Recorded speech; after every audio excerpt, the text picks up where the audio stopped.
Greetings and welcome along to Book of the Week 14. Remarkable.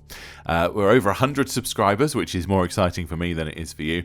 And I've been trying to work out whether I can make music to go with these videos. The problem with that has been that the music seems very maudlin and it just doesn't, I don't know, it's not working. So we're not going to do that just yet. But we may do one day. Anyway, this week the book is The Americans by Robert Frank, which is one of the most famous, photography books of all time, and allegedly one of the most important books of all time. As a little ribbon on the front says, few books in the history of photography have had as powerful an impact as The Americans. Now, note that the book is called The Americans, not The Americas, so we are talking about people. So this is a book all about people. And Jack Kerouac wrote an introduction, which is as bizarre as you'd expect it to be in places, but I'll just read you a little bit from the start of it. That crazy feeling in America when the sun is hot on the streets and music comes out of the jukebox or from a nearby funeral.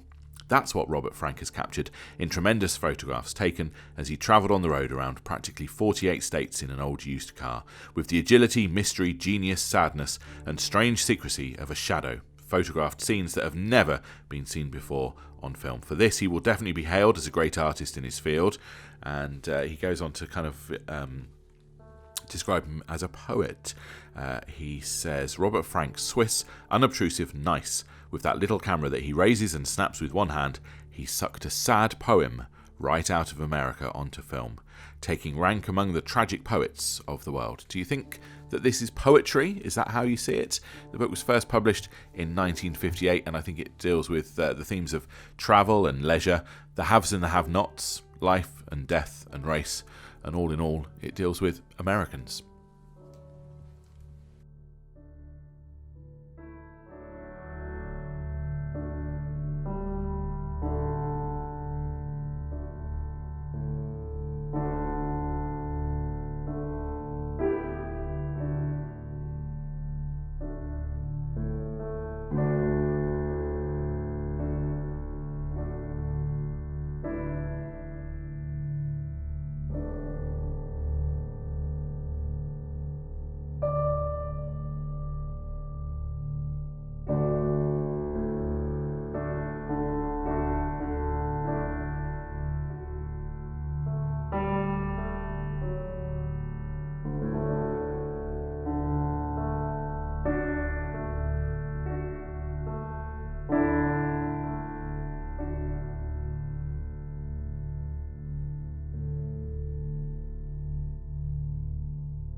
I remember when I first got this book, I was underwhelmed, ambivalent, but I think it's a book which, over time, if you persevere with it, you come to see the greatness. And it also is indicative of what we were talking about the other week, where a photographic essay, a story, doesn't have to be sequential. It doesn't have to go from point A to B to C.